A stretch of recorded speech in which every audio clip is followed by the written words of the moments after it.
Olá, meus irmãos, eu quero ler com vocês na primeira carta de Paulo aos Tessalonicenses, capítulo 1. Eu quero ler apenas o verso 6. Com efeito, vos tornastes imitadores nossos e do Senhor, tendo recebido a palavra, posto que em meio de muita tribulação, com alegria do Espírito Santo. Meus irmãos, é curiosa as aparentes contradições resultado de uma compreensão de incompatibilidades que nem sempre existem, ou elas existem, mas ultrapassam a nossa compreensão. Vamos começar aqui num plano bastante simples. Quando eu fui para o seminário, não me lembro se já desde o primeiro ano, mas as SAFs sempre foram muito generosas com o nosso seminário lá em Campinas e mandavam lembranças para nós,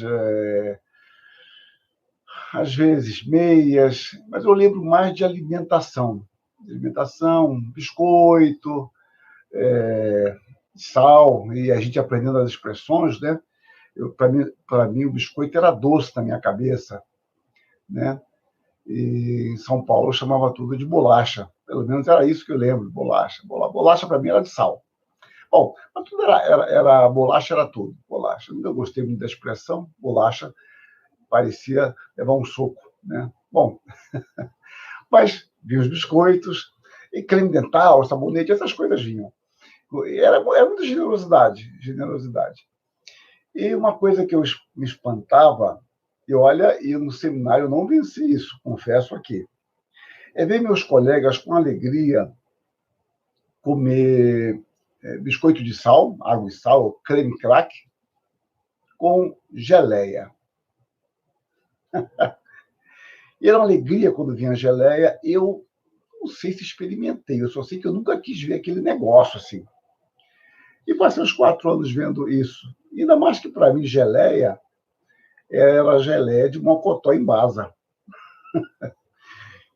Se comprava uma sobremesa que não era tão saborosa, mas tinha um copo, né?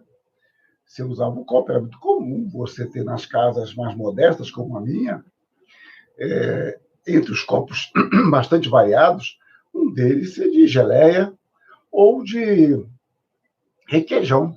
Acho que era isso, de requeijão. Era comum isso. Eu acho que em casa deve ter alguma coisa assim também, eu desconfio que tenha. Bom, então a ideia de doce e sal não fazia parte do meu cardápio gastronômico bastante restrito e modesto. Anos depois do ministério, eu acabei conhecendo, quer dizer, mais propriamente outras geleias, tal, e vi que come-se de fato com pão, com bolacha, etc. E é uma coisa saborosa, embora continue não sendo a minha parte predileta. Mas da minha formação gastronômica, bastante especializada em pouca coisa, não combina. E agora eu me vejo querendo aquela geleia de hortelã, quando algum amigo paga um churrasco e você vai comer carneiro, paleta de carneiro. Gente, era coisa inimaginável, paleta de carneiro, de cordeiro, com geleia, doce, sal, não bate. Mas é algo saboroso. Então, nós vamos vencendo preconceitos e vamos admitindo que parecia contraditório e não era, e nós vamos nos educando o nosso paladar. É como também você vê uma música mais popular sendo tocada por uma orquestra. Você, olha que bonito, ficou bonito isso. Então, essas modificações são feitas nos anos 60, né? Os violinos elétricos colocados nas bandas de rock são aparentes contradições que vão sendo vencidas, e a gente vai vivendo, vai observando isso mesmo, que muitas vezes a contradição está em nossa cabeça, porque nós fomos formados assim. Então, nós criamos um quadro, um estereótipo para avaliar essas coisas, né? Eu costumo brincar com meus alunos, e eu vou brincar, daqui a pouco alguém vai fazer isso, ou já fez, eu não sei. Eu queria ver o Castelo Forte ser tocado na cuíca. Bom,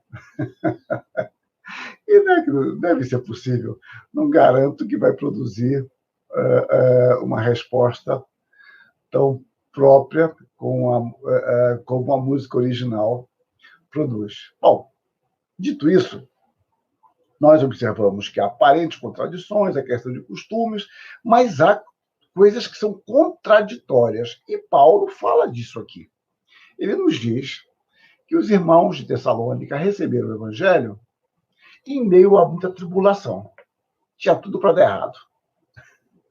Em meio a muita tribulação.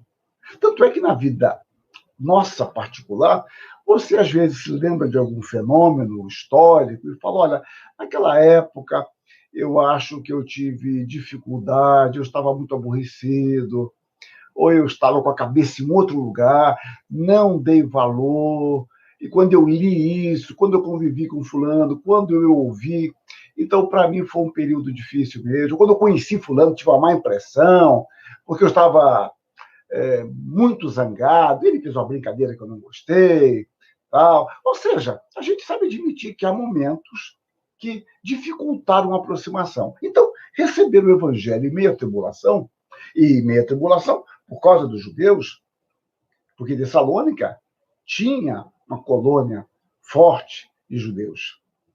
Em Bereia também. Só que a reação foi diferente. Mas no meu caso aqui, Tessalônica.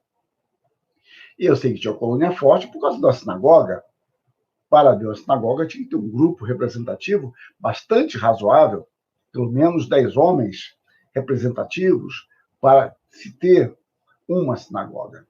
O que não acontecia, por exemplo, em Filipos.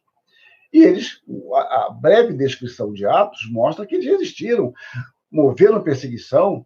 Paulo foi levado embora com Silas, os convertidos se sensibilizaram com a situação, que era muito perigosa. E a perseguição continuou porque depois, inclusive, os judeus foram até Bereia. Então, se eles foram até Bereia, eles eram homens bastante perspicazes e perseverantes em sua perseguição. E a igreja enfrentou perseguição.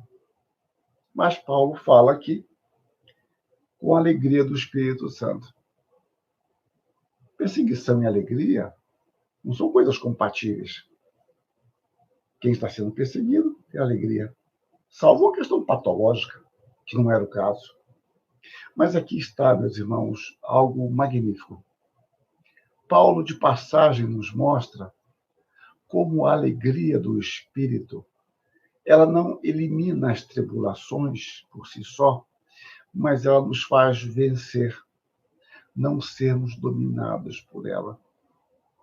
Paulo não negou a tribulação deles. Aquela tribulaçãozinha que não foi nada, não, foi.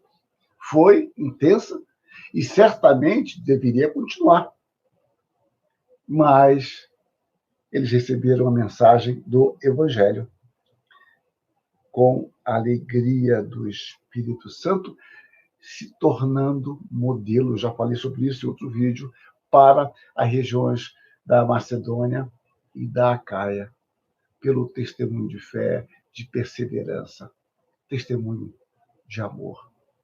Então, meus irmãos, em meio às tribulações que possam nos advir por causa do Evangelho, do nosso testemunho, da nossa firmeza bíblica, ou tribulações que nos adveiam, que nós nem sabemos bem por quê.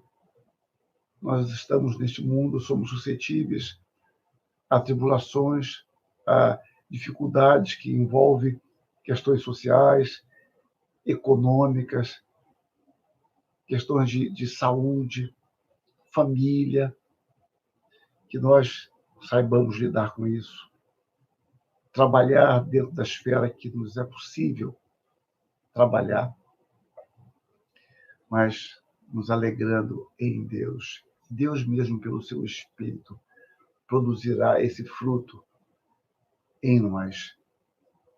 Meio às dores, nós poderemos nos alegrar no Espírito Santo, que nos cela, que dá testemunho em nós de que somos filhos de Deus e que o nosso Deus é Pai de toda a consolação. Que Deus nos abençoe e nos alegre nele. Amém.